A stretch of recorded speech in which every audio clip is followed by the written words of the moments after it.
Good morning students. जैसा कि हम लोग बिलियन चैप्टर का अध्ययन कर रहे थे और इसमें बिलियन की सांद्रता पढ़ रहे थे। बिलियन की सांद्रता व्यक्त करने की दो विधियां हम लोग पढ़ चुके हैं। अब हम लोगों को बिलियन की सांद्रता व्यक्त करने की तीसरी विधि पढ़नी है, पीपीएम में सांद्रता। पीपीएम में सांद्रता मीन्स होती है पार्ट्स पर मिलियन, मतलब 1 मिलियन यानी कि 10 लाख में। तो इसकी क्या परिभाषा होती है? बिलियन के 1 मिलियन मतलब 10 लाख भाग में विलेय की ग्राम में मात्रा को पार्ट्स पर मिलियन या पीपीएम में सांद्रता कहते हैं।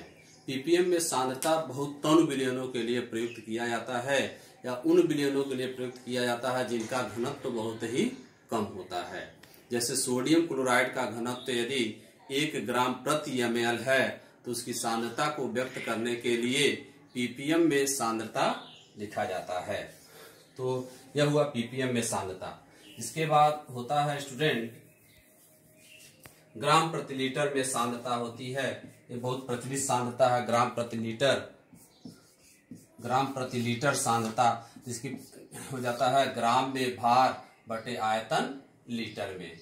मतलब इसका परिभाषा होगा 1 लीटर विलयन में उपस्थित विलेय की ग्राम में सांद्रता को ग्राम प्रति लीटर सांद्रता कहते हैं। अब हम आएंगे विलयन की मोलरता। विलयन की मोलरता देखिए यहाँ जैसे लिखा है विलयन की मोलरता। तो विलयन की मोलरता का आप सबसे पहले आप फार्मूला देखेंगे। विलयन की मोलरता बराबर विलेय के मोलों की संख्या बटे विलयन का आयतन लीटर में। और मोलों की संख्या जैसा कि आप पहले से जानते हैं, मोलों की संख्या बराबर होती है ग्राम में भार बटे अणु भार। अब इसकी परिभाषा क्या होती है? 1 लीटर विलयन का आयतन यदि 1 लीटर हो, 1 लीटर विलयन में उपस्थित विलेय के मोलों की संख्या को विलयन की मोलरता कहते हैं। 1 लीटर विलयन में उपस्थित विलेय के मोलों की संख्या को विलयन की मोलरता कहते हैं। विलयन की मोलरता का मात्रक जो होता है आपका मोल प्रति लीटर होता है। विलयन की मोलरता का मात्रक मोल प्रति लीटर होता है और इसे हम संक्षेप में कैपिटल एम से प्रदर्शित करते हैं। कुछ विलयनों की मोलरता यहाँ पर जैसे हम दिए हैं, जैसे मान लीजिए कि यह विलयन और मोलरता हो, कुछ विलयनों की मोलरता यहाँ पे दी जा रही है। जैसे मोलर विलयन यदि कहा जाए, मोलर विलयन कहा जाए तो उसकी मोलरता 1 m या m से प्रदर्शित करते हैं। और यदि सेमी SEMI सेमी फाइनल वाला है, सेमी मोलर या अर्ध मोलर यदि कहा जाए, सेमी मोलर या अर्ध मोलर कहा जाए तो इसकी मोलरता जो होती है m/2 या 0.5 होती है। इसी तरह से यदि डेसी मोलर कहा जाए तो m/10 होगा। यदि सेंटी मोलर कहा जाए तो m/100 होगा। मिली मोलर कहा जाए तो m/1000 होगा। तो विलयन की मोलरता पे यदि हम एक प्रश्न लें, जैसे मान लीजिए यदि प्रश्न दिया गया है, प्रश्न यदि इस पर लिया जाए न्यूमेरिकल, 4 ग्राम सोडियम हाइड्रोक्साइड के 500 ml जलीय विलयन की मोलरता ज्ञात कीजिए। यदि यह है तो हम कैसे लगाएंगे इसको देखेंगे आप। सोडियम हाइड्रोक्साइड के लिए Na का प्रमाण भार होता है 23, O का होता है 16, H का होता है 1। तो विलयन की मोलरता का फार्मूला जैसा कि आप लिखे हैं, विलयन की मोलरता बराबर विलेय के मोलों की संख्या, मोलों की संख्या होती है ग्राम में भार बटे अणु भार। सोडियम हाइड्रोक्साइड का अणु भार निकालेंगे तो 23 धन 16 धन 1 40 हो जाएगा। मतलब 4/40 बटे विलयन का आयतन लीटर में। यहाँ आयतन देखेंगे 500 ml है, इसको लीटर में बदलेंगे तो 500 बटे 1000 हो जाएगा। बराबर इसको सॉल्व करेंगे यदि हम तो 1/10 1/2 बराबर 2/10 बराबर 1/5 बराबर 0.25 m। मतलब इस विलयन की मोलरता कितनी आ जाएगी? 0.25 m।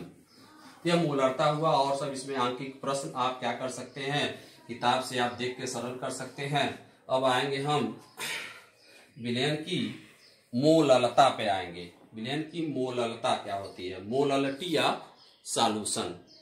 तो मोलरिटी ऑफ सॉल्यूशन का पहले आप इसका सूत्र देखेंगे, विलेय के मोलों की संख्या बटे विलायक का भार। यहाँ विलायक लिया जाता है, विलेय नहीं है, विलायक का भार केजी में। इसकी परिभाषा कैसे होती है? यदि विलायक का भार 1 केजी हो, विलायक का भार क्या हो? 1 केजी हो, तो 1 केजी विलायक में उपस्थित विलेय के मोलों की संख्या को विलयन की मोललता कहते हैं। विलयन की मोललता का मात्रक मोल प्रति किलोग्राम होता है। इसे संक्षिप्त में स्मॉल एम से प्रदर्शित करते हैं। संक्षेप में स्मॉल एम से प्रदर्शित करते हैं। एक प्रश्न यदि इसमें ले लिया जाए, जैसे मान लीजिए 18 ग्राम ग्लूकोज 1 केजी जल में विलेय है। 18 ग्राम ग्लूकोज 1 केजी जल में विलेय है, तो उसकी मोललता यदि ज्ञात करना हो, मोललता बराबर क्या होती है? तो ग्लूकोज का सूत्र आप जानते होंगे, C6H12O6। इसका अणु भार निकालेंगे ग्लूकोज का तो 180 आ जाएगा। अणु भार निकालेंगे इसका, कार्बन का 12 होता है, हाइड्रोजन का 1, ऑक्सीजन का 16। तो मोललता बराबर क्या हो जाएगी? विलेय के मोलों की संख्या। अब मोलों की संख्या क्या होती है? ग्राम में भार बटे अणु भार। ग्लूकोज का ग्राम में भार 18 है, अणु भार होता है 180। अब विलायक यहाँ पे 1 केजी है। अब यहाँ पे देखेंगे 18 बटे 180 मतलब क्या हो जाएगा? 0.1 m। यह हो गई आपकी विलयन की मोललता। अब आएंगे आप विलयन की नार्मलता पर। तो विलयन की नार्मलता क्या होती है देखेंगे। इसका क्या होता है सूत्र? विलयन की नार्मलता बराबर विलेय के ग्राम तुल्यांकों की संख्या बटे विलयन का आयतन लीटर में। और ग्राम तुल्यांकों की संख्या बराबर क्या होती है? ग्राम तुल्यांकों की संख्या बराबर क्या होती है? ग्राम में भार बटे तुल्यांकी भार। ग्राम में भार बटे तुल्यांकी भार। तो इसकी परिभाषा क्या होगी देखेंगे। यदि विलयन का आयतन 1 लीटर हो, यदि विलयन का आयतन यहाँ पे 1 लीटर माना जाए, तो विलयन की नार्मलता की परिभाषा क्या होगी? 1 लीटर विलयन में उपस्थित विलेय के ग्राम तुल्यांकों की संख्या को विलयन की नार्मलता कहते हैं। विलयन की नार्मलता का मात्रक ग्राम तुल्यांक प्रति लीटर होता है तथा इसे संक्षेप में कैपिटल N से प्रदर्शित करते हैं। तो आपको नार्मलता जानने के लिए इसमें तुल्यांकी भार की जानकारी आवश्यक होती है, जो आप क्लास 11th में तुल्यांकी भार के विषय में पढ़े हैं। तो हम इस पे यदि एक न्यूमेरिकल क्वेश्चन लें, पहले क्वेश्चन लेते हैं एक कि 5.3 ग्राम सोडियम कार्बोनेट के 250 ml विलयन की नार्मलता ज्ञात कीजिए। नार्मलता ज्ञात कीजिए। Na बराबर होता है 23, C बराबर 12, O बराबर 16। तो सबसे पहले हमें Na2CO3 का तुल्यांकी भार, इसका तुल्यांकी भार जो होता है 53 होता है, आप निकाले होंगे। तो इसकी नार्मलता N बराबर होती है ग्राम तुल्यांकों की संख्या। ग्राम तुल्यांकों की संख्या होती है ग्राम में भार बटे तुल्यांकी भार। ग्राम में भार यहाँ पे 5.3 है और तुल्यांकी भार इसका 53 है। आयतन इसका देखेंगे 250 ml है। लीटर में बदलने के लिए इसको हम 1000 से भाग देंगे, या देखेंगे कट जाएगा 1/10 हो जाएगा या 1/4 हो जाएगा, बराबर 4/10 बराबर 0.2n क्या जाएगा, नहीं सॉरी 2/5 बराबर 0.4n, मतलब इसकी नार्मलता यह होगी। जिस प्रकार विलयन की मोलरता को विभिन्न में व्यक्त किया जाता है, वैसे विलयन की नार्मलता को व्यक्त किया जाता है। नॉर्मल यदि विलयन है, नॉर्मल विलयन है तो उसकी नार्मलता 1n होती है। सेमी नॉर्मल विलयन है तो उसकी नार्मलता n/2 होती है। डेसी नॉर्मल है तो नार्मलता n/10 होगी। मिली नॉर्मल होगी तो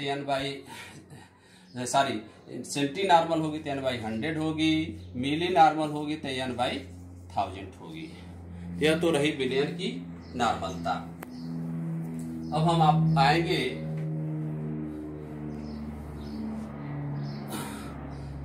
तो विलयन की नॉर्मलता इसमें आप पढ़े, इस पे क्या करेंगे आप न्यूमेरिकल क्वेश्चन लगाएंगे। आ जाएगी जैसे लेक्चर में, जैसे लेक्चर का यह फर्स्ट पार्ट था, सेकंड पार्ट में आपको इसके आगे की चीजें बताई जाएंगी। धन्यवाद।